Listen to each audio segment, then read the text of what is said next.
Welcome in. What's Right Being the Great, episode 364. This episode, as always, of What's Right Being the Great is presented to you by Boost Mobile. And as always, we encourage you to like, rate, subscribe, review to the podcast on YouTube, iTunes, Spotify, all of that. Demonze, a little odd episode today in that this is the rare Thursday episode that is not live and not happening on Thursday. It is still going to be released on Thursday. However, we are doing this episode right now. It is Wednesday, which means we are firing into Sunday lines during the gambling portion of our show all the way on Wednesday. Now, there's only one game that is a total stay away because of that, and that's the Niner game, because we don't know who's playing quarterback. But it could up the degree of difficulty. We are doing that because Thursday, when you guys are hearing this, I will be probably taping First Things First. That is also always live, except it won't be Thursday, because Thursday we are flying to Kansas City. So I tell you guys that on the front end, in case there's any late breaking news, in case the NFL decides there's another player they want to suspend for a game, but not suspend him for a game. We're not going to have that information. Listen, in fact, I'm just starting there before we even get to anything. Here is Carter. Did you read the NFL statement? Did they say 2 games or did they say it was a 1-game suspension? No, what they said is he is suspended and he's playing. That's what the NFL said. The NFL said that Jalen Carter is suspended, but he's playing. And so, listen, I'm going to read you the NFL's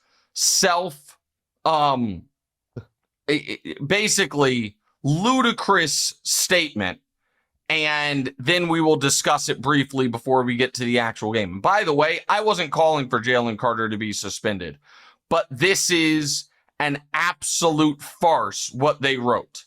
The NFL wrote, here is the first line of the NFL statement, and I quote, "Philadelphia's Jalen Carter has been suspended by the commissioner for 1 game. However, his suspension will be considered served and he will be eligible to play in week 2. I am simply asking America if this can finally break the Chiefs get all the breaks fever that has gripped the country. We saw, as my long-standing belief, that the refs don't favor the Chiefs. The refs just aren't that good, and the Chiefs playing a lot of standalone games. Right now, you guys watch Vikings-Bears Monday night, a standalone game? Sure felt like a couple truly awful calls really hurt the Bears in that spot. All right, where the refs in the bag for J.J. McCarthy. No, they're just not that good. Friday night, we saw Tyler Tart punch Travis Kelce in the face, not be thrown out of the game, and then go ahead. I think it was a technicality because he didn't close his fist. They were saying since it was that's not. But here's the thing about technicalities. Technicalities technically need to be in the rule book, and there is nothing about open hand versus closed fist in the rule book. Also, that would be a ludicrous technicality because if people are wearing helmets, you're better off going open hand at that velocity than closed fist. But again, I'm not complaining about that because I'm not a whiny loser that whines about refs. But I am saying if the Tyler Tart or Jalen Carter thing, it was Chris Jones. If Chris Jones in week 1 spit on Justin Herbert, and then the NFL announces Chris Jones has been suspended and he'll miss 0 games. Don't tell me and again, these aren't apples to apples, but imagine if the NFL had said, hey, Rashee Rice is suspended 6 games for the car wreck. As it turns out, he served them last year when he missed 14. Like, give me a break.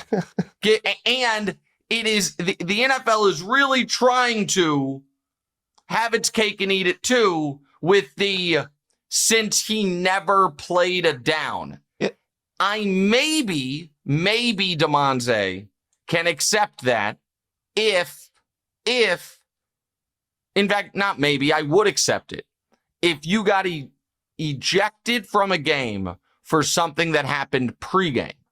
If the game has not started and you get in a fight and they say, okay, you're ejected in the NFL, well, then you were suspended. Something happened. You weren't a part of the game. That game had started. And the NFL is trying to act as if because Did he play a snap? Did he play no, once? he didn't, but the game had started. Right. He was not suspended. And so, again, I don't care. I said on the TV show that I thought the NFL would look at the first game as kind of a de facto suspension and just fine him. That's fine. It's fine with me. I don't think spitting on a guy gets you 2 games and they're saying it got you 1.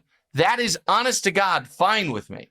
What I am saying is, if there is any honor or honesty left in the media, including my dear friend Mike Florio and a lot of others, they have to acknowledge that if Chris Jones had spit on Justin Herbert, gotten thrown out, and then the NFL said Chris Jones is suspended and it is the first suspension ever where he'll play the week he's suspended, the articles and tweets and commentary about, once again, the league is giving it to the Chiefs would be through the roof, and everyone knows it. I will add to it the weird, pretty dumb, if you ask me, conspiracy from over the summer that the NFL was not suspending Rashee Rice for the early part of the season, which they ended up doing, because of the ratings for the early part of the season Chiefs slate. That same exact logic would apply to this Jalen Carter non-suspension suspension. So just don't give me that nonsense. The league office at times is not all that consistent. The referees are consistently inconsistent. It is not for one team versus another. Now we can get to the actual show. How are you, DeMonze? Doing great, Pops. Even a little tilted. We have another thing, actually, annoyed. Before we get to the actual show that you and I have to address. We're going to address it in the straight to voicemail segment. Not making the show, okay. Mike McDaniel, listen, he knows dead man walking. He says the good news and positive is I don't see how it could get worse. Oh, it can get worse. Luka, skinny Luka, nominated for best defensive player at Eurobasket. And now there's this. Is DeMonze trying to turn himself into a tout? And this is, of course, straight to voicemail brought to you by Boost Mobile. All right, DeMonze, I'm not really on Instagram that much. Yeah. The producers alerted me. So you hit your I had Caleb you Williams. hit your bet, $15 to win 400. You posted a screenshot of it and you wrote, "Hit me up if you want betting advice. Venmo me $20 to initiate the conversation." Yeah. I'm told you then raised the price. Yeah. To $100? Upped it to 100. Did you get any takers? Yeah, I actually had takers, but all the guys that were takers, they had my Venmo, and they were just like, "Yeah, give me the pics." And like, I'm like, "Dude, you have my Venmo. Where's what's going on?" Okay, so my no boys. one paid you. No, nobody paid me. I was just kidding. I don't post on my story often enough for people to kind of understand my humor. But I think a lot of people took that seriously and were like, "Bro, are you serious?" Yeah, because there's a lot of scammy touts out there. Yeah, I'm not. And I know you're not. I know you're not. And this is a learning moment for you and the show. You're now a legitimate public person, and our reputations are too closely tied together for you to make that type of joke and have it be open to misinterpretation. Yep. No harm done here, but I really don't want just scrolling Twitter and come across awful announcing and see the headline. You know what I mean? Is DeMonze from the What's Right podcast selling picks? I don't want that. So we're just going to tighten it up a bit. Right, no harm done at all. Right. I knew you weren't actually selling picks. And by the way, we provide a free service to the public.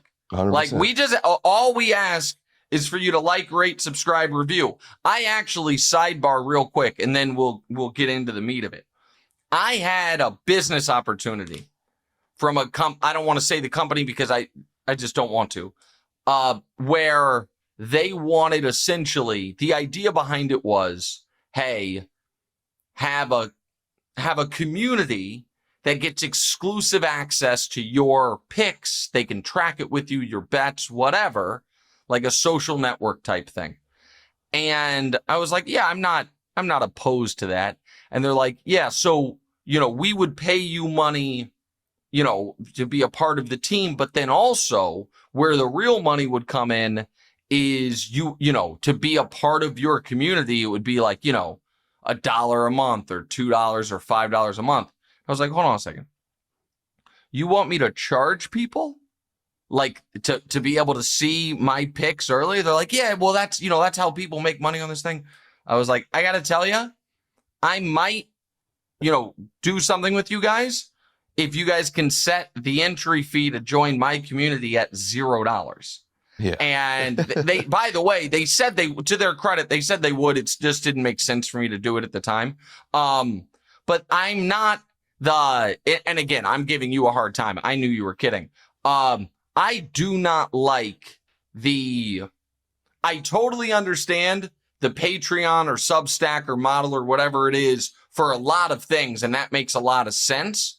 But if you have a corporation paying you, then trying to also on the back end, get a little extra money out of folks, I'm not into. Squeeze. It's also why I never felt comfortable with the cameo thing.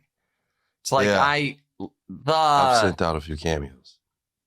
You have? Though. Yeah. Well, just one actually. A few is great. Okay, are you on Cameo?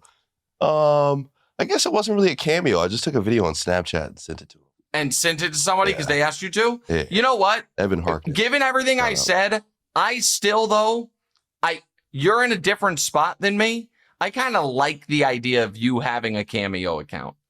Like $10 a video, and people just see who hits it. I mean, I don't know what the fair market rate is. Yeah, exactly. Wish you happy birthday, announce fantasy draft, whatever it is. All right, probably time to get to the show. Go ahead. So yeah, we remember how the Super Bowl went. So we've got that rematch coming up this weekend, and they are both coming off of underwhelming divisional performances. Now, the Eagles obviously won, but they probably didn't win in the fashion they would have liked, and the Chiefs lost.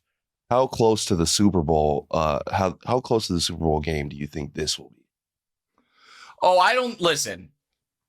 I do not think Kansas City's going to get blown out. I will. If Kansas City gets blown out, I will be concerned. Okay? I also, spoiler alert, don't think Kansas City's going to lose. And I think that the Chiefs being home dogs with Patrick being healthy is a slap in the face, especially because I do think it's fair to say Philly did not look overwhelming in week 1. You know what I mean? Philly looked fine, but they looked kind of not lucky, but fortunate to get out of that game with a win against a Dallas team that there were no expectations for. Okay? So I also think that those of us that have been hoping for or planning on, the Mahomes light show, as Brew calls it, to come back, going to have to wait some more time. Because obviously they knew they weren't going to have Rashee Rice in this game, but now they also won't have Xavier Worthy in this game. And so I think it's going to be a lot of ball control, a lot of short intermediate stuff, and a lot of, Mahomes makes some magic. But I think you have a pissed off, urgent Patrick Mahomes, and I think he will deliver. I'm going to add to it that where my concern comes in this game is is Jalen Hurts going to have 4 seconds to throw and that Chiefs secondary not be able to hang in there? Now, I know Jalen threw nothing but short except for the one bomb and had nothing but time against Dallas. But I also know that Justin Herbert had nothing but time and carved up the Chiefs secondary. The part of the week 1 game that was most dispiriting and most concerning to me, Demonte, was how the overall pass defense for Kansas City looked. Yeah. Now, will Philadelphia take advantage of it? Okay? Like, will Philadelphia lean into that part of their offense? I don't know. I mean, A.J. Brown went 58 minutes in week 1 without a target. And they still moved the ball, and Jalen was brilliant scrambling. But that's another piece of this game that does concern me. Designed pass plays, Jalen drops back, they wait. No one, the times the coverage holds up, no one's open, Jalen's able to run. So I think Philly will be able to move the ball if they lean into the passing game.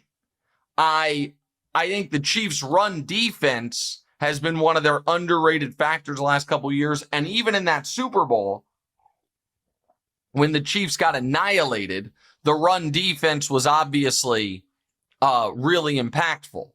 Or did a good job, impactful is the wrong word. Did a good job against Saquon. The story of the Super Bowl was the disastrous offensive line play from Kansas City. And now I'm excited to see it because the Chiefs upgraded at left tackle, obviously. And the Eagles don't have the edges they had last year. Now, they still do have Jalen Carter in this game, as we talked about. He is suspended for this game, but he's playing in this game. And how will those matchups look? If Patrick has even a modicum of time, I believe he will be able to make hay against this Eagles secondary that I believe is going to be a work in progress throughout the year. Obviously, DeJean is very good and Quinion Mitchell is excellent. And maybe I should call DeJean excellent and Quinion Mitchell very good, but they're both at the very least very good players. But there isn't a single other person in that secondary that you trust. As far as Demonte, will you panic? Should I panic if the Chiefs are 0-2? The answer to that is unequivocally no. And here is the thing that it is frustrating is the wrong word, but annoying that folks speak with authority and don't have the memories, I guess, that I do on what the Chiefs have actually been in, the Mahomes era. In 2021, the Chiefs started 3-4. 3-4. Coming off getting blown out in the Super Bowl by Tampa, they started the next year 3-4 and then found themselves, as they always do, at the absolute worst in overtime of the AFC Championship game. In 2023, the Chiefs in November to December lost. They had a stretch where they lost 5 out of 8, including within that stretch where they lost 4 out of 6, and in that where they lost 3 out of 4, and the only win came against the woeful Patriots, where they didn't even look that good. And they responded to that by winning the Super Bowl. The idea that they've never had, that it's just been, and even last year, even though they never lost games, people hated how they looked at various points in the regular season, and they found themselves in the Super Bowl again. So it is just flatly inaccurate to say they haven't faced any regular season adversity or downswings during this time. It's just that the baseline is so high that they have been able to obviously more than overcome it. But I wouldn't panic. I will come on here, Tuesday, if not before, if they get manhandled by an Eagles team that I don't think is good as last year's Eagles team, it is time for real concern. Not panic, but concern. If it's a really good game and they end up coming up on the short end of it, I won't panic at all. But I think Kansas City's better than Philadelphia. And I also think this, and right this now, is the... without Rice and Worthy. Yeah. Well, so here's the thing on that. I think that when Rice and Worthy are back, Philadelphia will be better than they are right now. Because I think Philadelphia's defense has so many new pieces, it's going to be a work in progress, so to speak. I also, and again, people can disagree with me. People can say that I'm, waving pom-poms, as Bruce says sometimes, and with the pom-poms, when I wave them, all I see is you've been right every year. But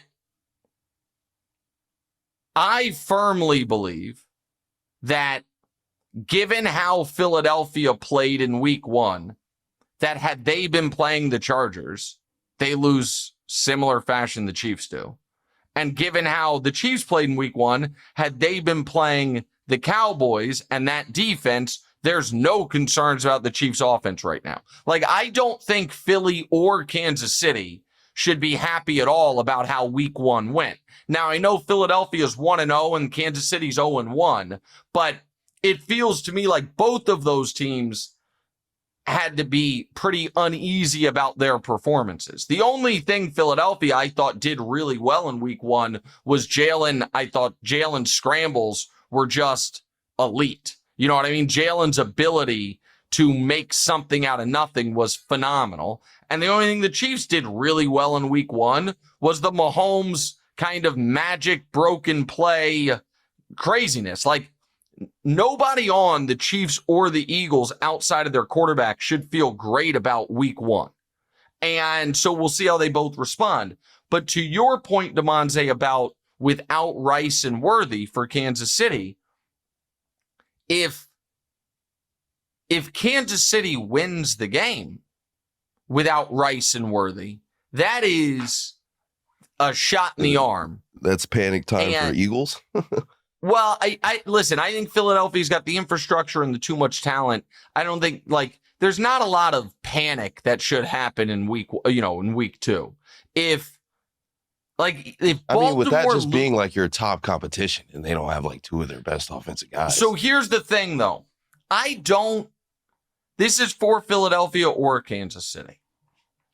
I simply don't believe in cross-conference rivalries in the NFL. And I don't believe in your top competition ever being someone in the other conference. Because it has to be such a perfect storm for you guys to play in a game that matters. Let's just say for the record, or for example, I should say, that Philly does blow out Kansas City. Just annihilates them. It looks just like the Super Bowl. While that would reasonably shake anyone's faith that the Chiefs can beat the Eagles, it, to me, should barely shake your faith that can the Chiefs win the Super Bowl? Because, the Eagles would have to get there the Chiefs would have to get there, obviously, but the Eagles would have to get there. So in a weird way, that Charger game and how the Chargers exploited what were Chiefs' weaknesses was a bigger concern than anything that could happen Sunday, because the Chargers are direct competition. Yeah. You play them again. You could play them in the first round of the playoffs. Philadelphia maybe, has Kansas City's number, but the Packers clip them and it doesn't even matter. And so it is very rare that a cross-conference rivalry be the rivalry. It has to be almost NBA LeBron, Cavs, Steph, Warriors style, where it's like these two teams are just dominating. It's both their inevitable, yeah. right? That where we're going to end up, and that's just not to me realistic here. I know you wanted to ask me about how I'm watching the game. Yeah, what's going to be your plan for the game? The setup? Are we kicking people out of the house? I think I'm going to be back home. Oh. I might stay in Kansas City for the game, but I think I'm going to be back home. There is a chance I stick around and watch the game in person, but I don't think that's what I'm going to do. Yeah. So I don't have, I guess, a good answer there. Go ahead. Like it would be high stress for you. Well, it'd be a home game. Like, I certainly would never watch a game like this on the road. Right. And again, if people don't know, the reason we're recording this Wednesday, the reason I'll be in Kansas City is we are doing the show live, the TV show live from Power and Light, 2 o'clock Central Time on Friday. And I would love any and everyone in Kansas City to stop by. And again, anyone that shows up with a First Things First related sign, I'll buy you a beer.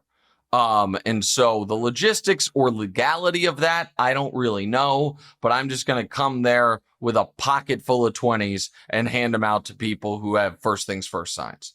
So that's the plan.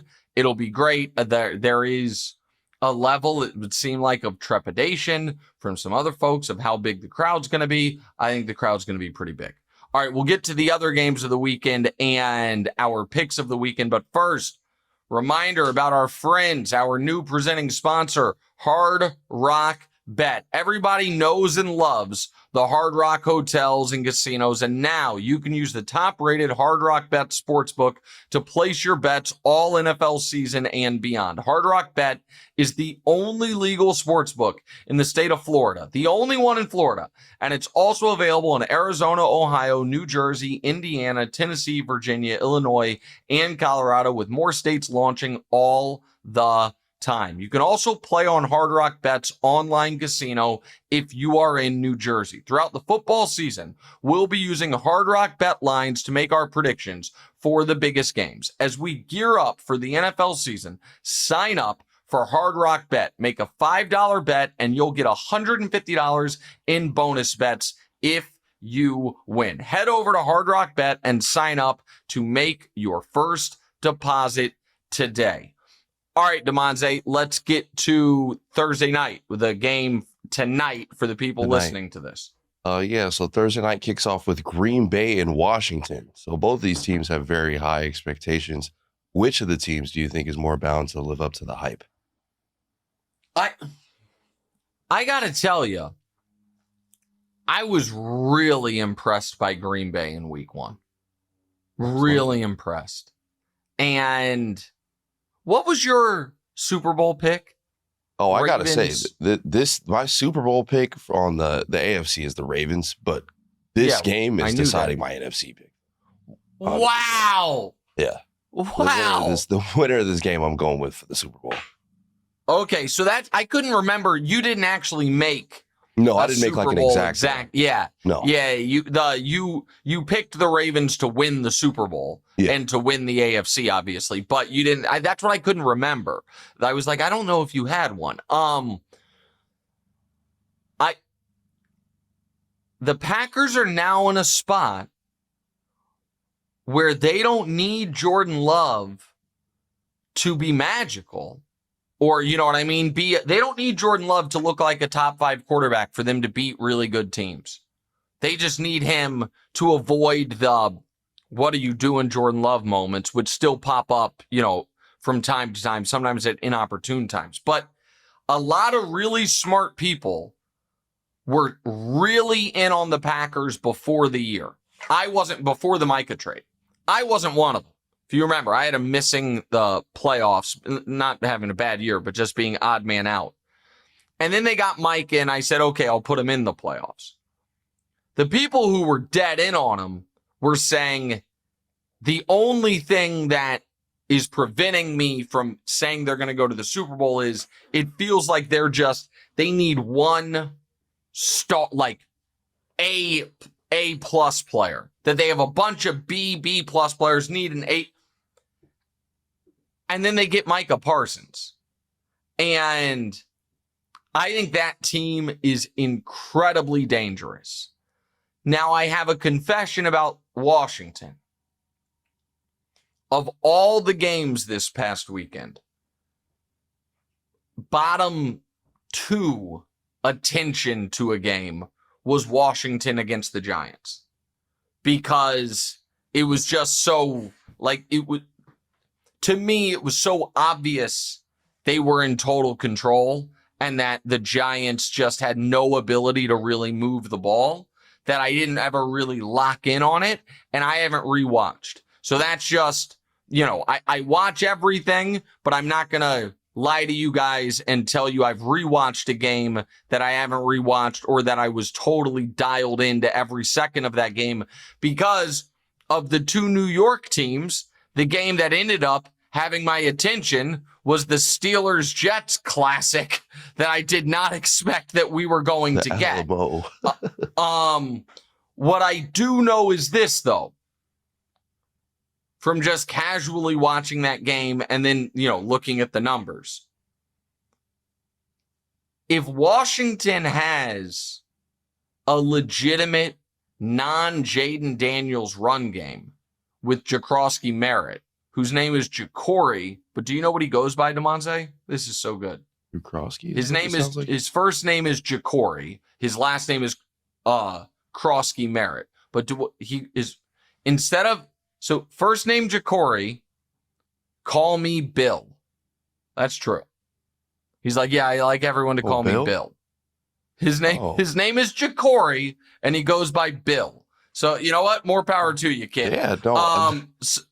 Isn't Bill like a short? What's the big name that Bill's short for William. Bill's short for William. It's not short for Jacory. No, you would think maybe Jack. Right. His name is Jacory. You'd be call me Jack. No, he goes by Bill. That's fine. I'm sure there's a reason for it, but whatever. It's what he wants to be called. He's the reason they felt comfortable trading away Brian Robinson. He was, I think, a 7th round pick that they liked, and he goes 10 for 82, including broke off a 40-yarder. So if they have a run game not Jayden reliant, that raises their ceiling. My concern with Washington, and again, I had them winning their division, so I didn't have a huge concern. But my concern with Washington going into the year was, how good is that defense going to be? The defense was phenomenal against the Giants, but this is one of those eye test games. Eye test is the wrong way to put it, but Rorschach test games, pardon me. What are we seeing? You know what I mean? Was that about, oh man, Washington's defense is better than we expected, or was that about the Giants' offense is DOA? And so we won't really know until we see more stuff later this year. Yeah. So similarly, I am really legit worried about the Chiefs' ability to create a pass rush and, then guard on the back end. If in a month Herbert has done that to everyone, and Danny Parkins is peacocking around everywhere, and, then it's like, oh, moving Joe Alt to the left tackle, even though you lost Rashawn Slater, it was fine. That offensive line is just nails. Maybe y'all feel better about it. If this weekend, what are the Chargers? Chargers play the Raiders this weekend, I think. If the Raiders, who we don't trust their pass rush, if the Raiders are, getting home on Herbert on Monday Night Football, then I'm going to be like, oh boy, maybe the Chiefs pass rush even worse than I thought. So that's the problem. That's the tough part about week 1 is, why are we seeing what I'm seeing? With all that said, I think Green Bay's got the higher ceiling of those 2 teams. And I think right now, Green Bay is a real threat to come out of the conference. Not my pick, but a real threat to come out of the conference. As far as when it comes to the Eagles need to be focused on, obviously, themselves, but Washington, in that they need if you're an Eagles fan, you are hoping Washington loses this game, because home field advantage is not the dire priority, making sure you win the NFC East. You know what I mean? You want to start with a bit of a cushion on Washington. All right, let's go to Tampa Bay, Houston, pal. Baker and the Bucs are headed to Houston to take on the Texans on Sunday. Stroud called out his team in week 1 and said that they didn't even deserve to win because they came out lollygagging. Is there a problem in Houston? I'd be worried. Listen, the Texans, now they got rid of their offensive coordinator, and, the hope was that would solve things for them. But dating back to last season, this offense has just been a slog. And it got papered over a bit because they had that great playoff win against the Chargers. But that was about Herbert melting down in the Texans defense. The Texans defense is excellent. There is no denying how excellent the Texans defense is. There's also no denying that, and I somewhat tongue-in-cheek make the line of demarcation when CJ lecturing Caleb. But here is the truth of the matter. CJ threw in the regular season his first year into the first 2 games of year 2 was, I think, 21 touchdowns, 5 picks, and 3 of those picks actually came in 1 game. Had a gaudy record. I'm trying to pull it up right now. Since week 2 of last year, he is, I think, 17 touchdowns to 13 picks, and the team has a losing record. That's a large sample of that Texans offense not really cooking. And so that part is legitimately concerning. Now, I'm going to tell you something else about this game, though, Demonze. If Baker cooks this Texans defense, then it is time to really start the Baker Mayfield can win league MVP hype train. Like, Baker didn't have an unbelievable game against the Falcons, but he had clutch throws and threw for 3 touchdowns. Poise, and Abuka obviously was awesome. I thought Stafford played really well against the Texans defense. They scored 14 points. Like, this Texans defense is legit fantastic. If Baker goes into Houston and puts up a big number, then, I will keep the hype train going on Tampa potentially having the league's best offense, and that being enough to get Baker in the MVP conversation and Tampa potentially to a Super Bowl. All right, when you think game day, you might not think Wayfair, but you should. That's because Wayfair is the best kept secret for incredible and affordable game day finds. Wayfair is the ideal place to get your game day essentials with their larger selection of products, unique finds that reflect your style, options for every budget, and this is really important because you get a lot of big stuff on Wayfair, free shipping. And there's no better time than now to get your home ready. With football season back in full swing, Wayfair has me set up perfectly with a new recliner to watch all the games from my little, command center where I've got the TV set up, recliner. It's perfect. They offer so much more, though. Kitchen essentials, desks, lamps, anything you need, Wayfair has it. In fact, Demonze's sister, my daughter, is moving back into college as we speak right now with her mom in California, and Wayfair hooked us up. Well, we ordered from Wayfair, I should say, everything she needed for kitchen as she's out of the dorms and in her first apartment. So there's something for every style, every home, no matter your space or budget. Wayfair makes it easy to tackle your home goals with endless inspiration for every space and budget. Free and easy delivery, even on the big stuff. No more huge delivery fees for furniture. Get big stuff like sofas, dining room tables, beds, and more shipped free. Wayfair is your trusted destination for all things game day.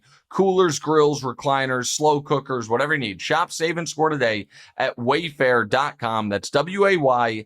Fair.com. Wayfair, every style, every home. All right, DeMonze, let's get to the next games.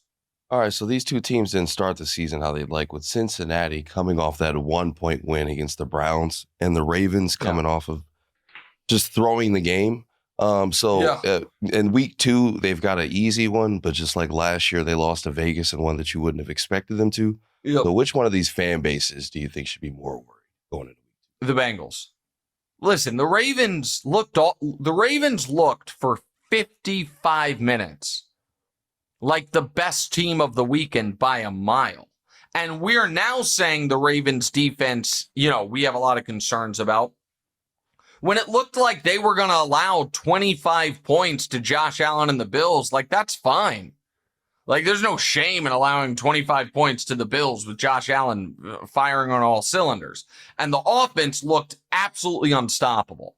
So, you're going to have in the back of your head all year long, are they going to blow it? How are they going to blow it? All that. But the Ravens, in large part, for the vast majority of that game, didn't just look good. They looked like the best team in the NFL. Cincinnati looked awful at everything. That Joe Flacco's moving the ball up and down the field. They needed the Browns rookie kicker to miss an extra point and a chip shot, and to have not one, but 2 interceptions go off a Browns player's hands, basically handing them to the Bengals. They couldn't protect Burrow. They couldn't move the ball. That was, as far as bad wins, that was as bad of a win as a team will ever have. And so I think it is total. I know the Bengals historically get better as the year goes on. It is totally legitimate to be highly concerned about Cincinnati, especially, DeMonze, when you look at it from this perspective. If we think Baltimore's going to win that division, which I think is a fair assumption, and you look at the other teams who could be fighting for wild card spots and how they looked, right? Right. So, AFC East, nobody looked, well, I guess the Jets looked okay, but not them. But in their own division, Pittsburgh looked much friskier than I think expected. Nope. In the South, the Colts and Jags looked, I think, better than a lot of people expected. In the West, Cincinnati. the Chargers looked awesome, and the Raiders looked better than expected. Obviously, now you might be like, well, one of those teams is going to win the division, so the Chiefs aren't. That's fine. But go ahead and pencil the Chiefs in for one of the playoff spots. So, the teams that in the AFC that there were real expectations for that looked worse than you would have hoped. Kansas City, obviously. Denver, I think, did.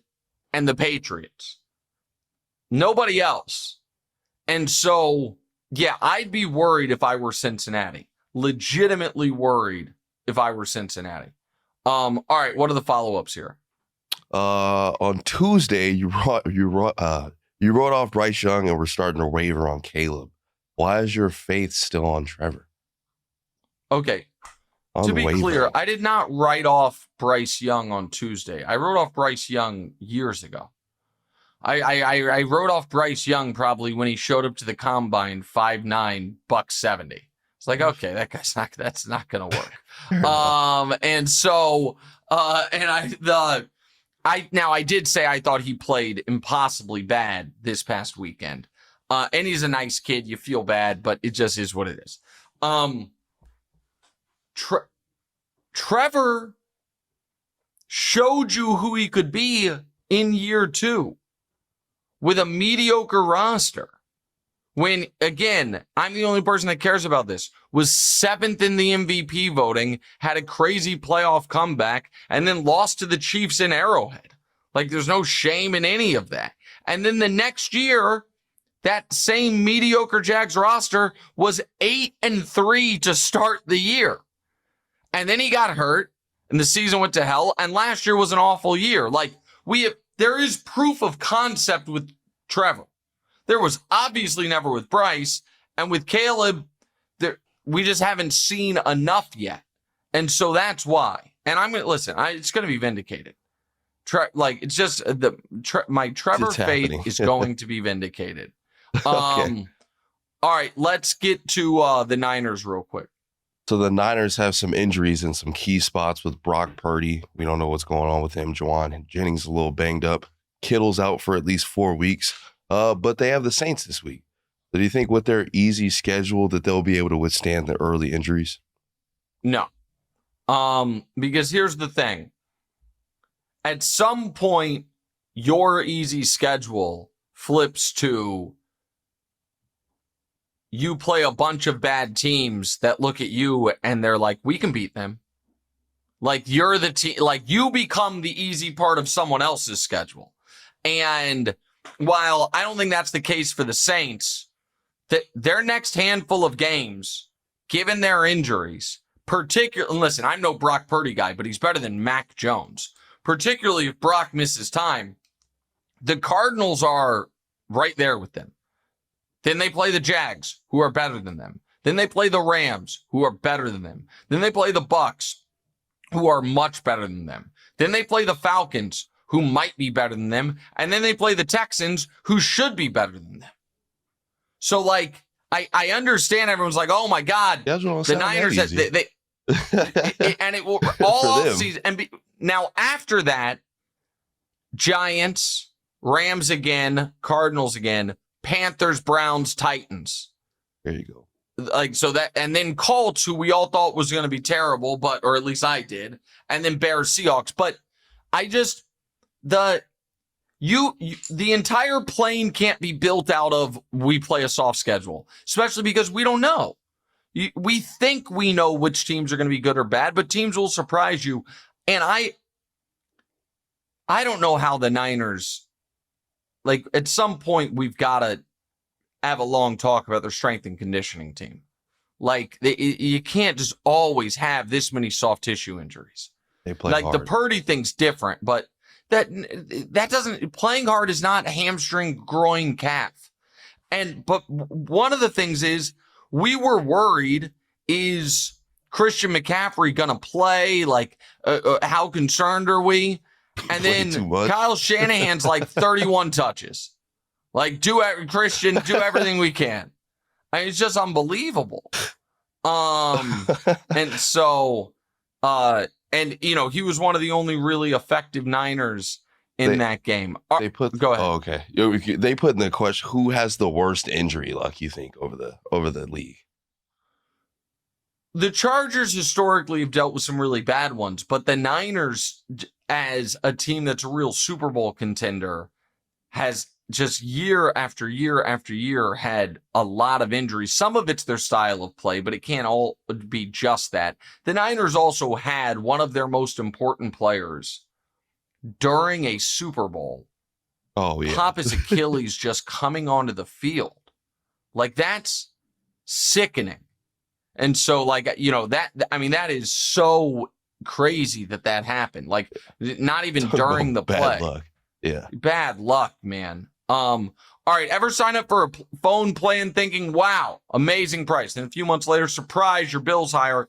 Boost Mobile. You pay $25 a month forever. Unlimited talk, text, and data starting at just $25 a month. No price hikes, no contract, forever. Plus, Boost Mobile is now a legit nationwide 5G network. They've invested billions building 5G towers across the country. Visit boostmobile.com or head to your local Boost store today and get unlimited talk, text, and data for $25 a month forever. 5G speeds not available in all areas. After 30 gigs, customers may experience slower speeds. Customers will pay $25 a month as long as they remain active on the Boost Unlimited plan.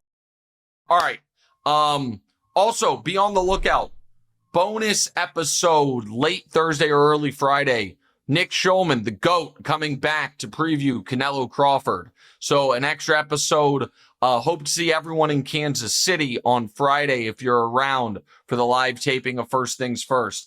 Thank you to Boost, Hard Rock, Volume, Wayfair, and yeah, everyone obviously at Blue Duck as well. Great job, Demonze. Like, rate, subscribe, review to the channel. Talk to you guys soon. What's right?